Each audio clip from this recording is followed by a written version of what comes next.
Jurassic Park 3 introduced audiences to the Spinosaurus, a Cretaceous-era Egyptian dinosaur that became infamous for taking down the series' favorite T.rex early on in the film. Now, as the years have gone on, a lot of cool new information has come out about the dinosaur, but if you go back and watch the movie, you'll probably be hard-pressed to find out anything more than the fact that it wasn't on InGen's list. Well, for today's video, I wanted to go into detail on several things that you can only find if you dig really deep on the animal. So without further ado, let's go ahead and begin. Here are the top 10 facts on the Spinosaurus from Jurassic Park 3.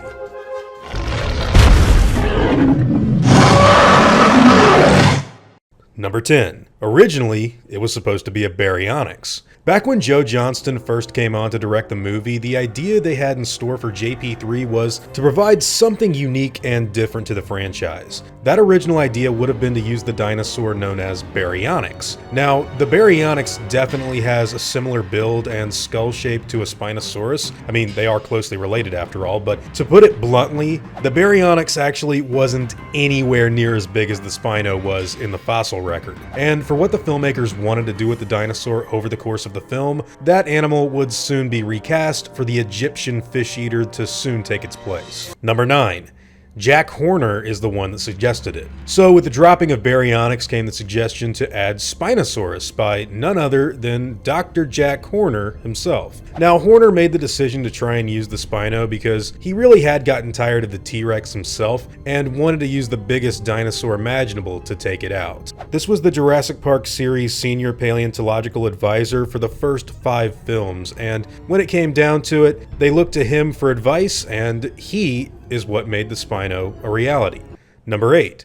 Mysterious backstory. One of the things that was always envisioned for JP3, however, was never really utilized, happened to be the mysterious history of this dinosaur. Now, in early concept art done by Ricardo Delgado, the Spinosaurus was depicted as being shown off in a little incubator that was readying one up for hatching. Other concept art also depicted a lot of InGen lab coats still staying on the island for what I would assume would be further dinosaur cloning and/or tests. Now, even though they never went into full detail as to where the Spino came from, later material in 2018 eventually did, where they revealed that the Spinosaurus was actually an illegally cloned species that members of InGen actively went back to Isla Sorna in order to clone. The dinosaur would be born 2 years after the Lost World in 1999, and it would go on to grow and terrorize the island along with the other species, like the Ceratosaurus in the following years. Number 7.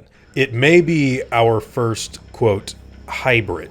Along with this new information about the animal came the popular hybrid theory. Now, this theory actually stems from 2 pieces of evidence, the first of which happens to be from a leaked Dr. Wu email that asserts that what is only described as a, quote, accident was left abandoned on Sorna after an extensive bout of gene splicing. In 2018, information would reveal that the Spinosaurus, along with the aforementioned Ceratosaur and even the Ankylosaurs and Corythosaurs, were all subject to something called the amalgam testing, which basically means a mix and match program that has yet to be further explained. All of this information, as well as the overall strength and behavior of the dinosaur, has led to fans believing that this animal could in fact be Jurassic Park's first official hybrid, and that it was something of a test run for what would eventually become the Indominus Rex. InGen went back to the island in 1999 to prep for the second park after all, so it's not exactly a stupid assumption to make. However, I do want to make it clear that so far, this theory has yet to be proven 100% true, with even the writers of the canon stating themselves that it was left intentionally vague for people to speculate on. Still, this happens to be one of the most talked about subjects on the dinosaur in general.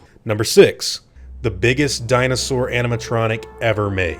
During production of Jurassic Park 3, Stan Winston's crew would soon build not only the biggest animatronic dinosaur ever made, but also the fastest. This practical effect was so powerful, in fact, that at one point during the filming, the crew accidentally made it tear the head off of the animatronic T-rex during the gigantic fight. Hydraulic fluid was described as squirting out of the T-rex's neck as if it were blood. This on-set accident is more than likely why the majority of that fight in the movie ended up being done in CGI.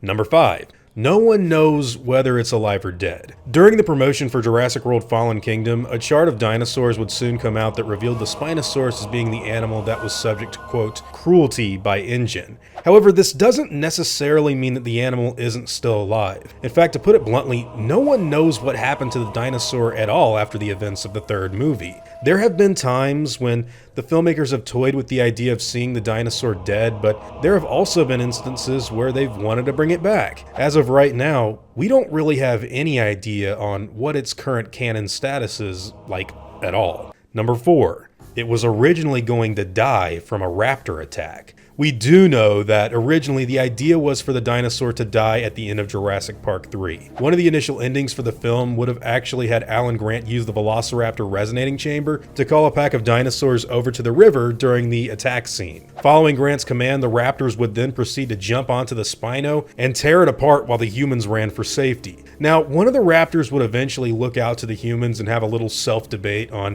what to do about them, but the script plainly states that the animal chose to stay with the pack and devour the Spinosaur rather than pursue Grant and the others. Number 3. It was blamed for destroying Site B. In what has become a pretty interesting addition of lore to the Spinosaurus' name, it turns out that several paleontologists insisted that due to the animal being so aggressive and vicious in comparison to pretty much everything else on the island, the Spinosaurus could actually be the culprit for why Simon Masrani had to actively go back to Sorna in order to save as many species as possible. After a perplexing fall in the population of animals that was coined as, quote, the chaos effect by Dr. Ian Malcolm, many experts believe the Spinosaur was literally causing extinctions on the island. We already saw that it was actively going after tyrannosaurs in JP3, so this idea would canonically be accurate for what we saw in that film. However, even with this idea being the lead theory, again, nobody really knows for certain what happened to the populations of animals on Isla Sorna. That being said, the Spino was definitely the animal that got the full force of that blame. Number 2.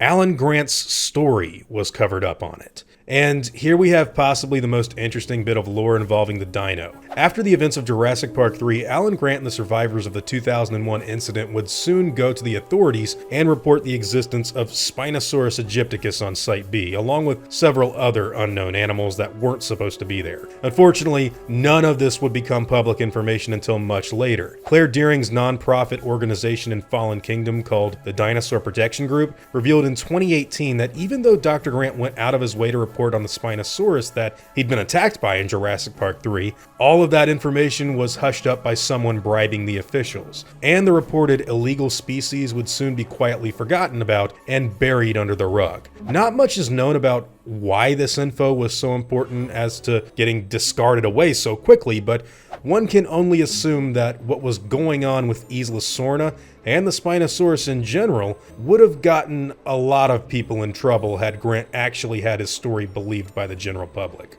And finally, we have number 1. It was supposed to be in Fallen Kingdom. You've probably noticed that a lot of this information surrounding the Spinosaurus came out only in promotion of the second Jurassic World film. And you've probably no doubt seen the concept art of the animal taking part in the iconic gyrosphere volcano scene from the same movie. Originally, Jurassic Park 3 Spinosaurus was set to make its theatrical return in the second part of the current trilogy. The idea was to have it run from the volcanic eruption alongside the original T.rex. Eventually, the two of them would get so fed up with each other that they'd both turn around and just go into an epic battle that would serve the purpose of showcasing a rematch between the dinosaurs. Now, that scene was eventually scrapped in favor of having the Carnotaurus and Sino action that we saw in the final film. But originally, it looks like the T.rex was indeed supposed to win, and while I'm not certain that it would have killed the Spinosaurus during the battle, it would definitely have suffered a crushing defeat at the jaws of the 1993 T.rex from the original Jurassic Park. Anyways, guys, that's all I have for the facts on InGen Spinosaurus. Now, I'm curious to hear what all of your thoughts are on the subject. What was your favorite piece of info on the dinosaur, and what would you like to see the filmmakers do if they ever bring it back for a future Jurassic movie? Who knows, maybe it's going to make its official return in next year's Jurassic World Dominion. Personally, that's a theory that I'd bet for certain has to come true, but hey, whatever your own thoughts and opinions happen to be, I'd love to hear them in the comments down below. Now before I go, I'd like to thank all of my game wardens, as well as all of my InGen executives. I'd also like to thank all of my park workers and InGen hunters as well. Guys, it seriously means the world to me that you all continue to support what I do, and I never want you to ever forget that. Now, I'd like to thank you all for watching today's video and hope you all enjoyed the content. If you feel like I deserve it, I'd appreciate the like and hope that you'll consider subscribing if you're interested in seeing me again. See you all in the next video, guys, and as always, take it easy.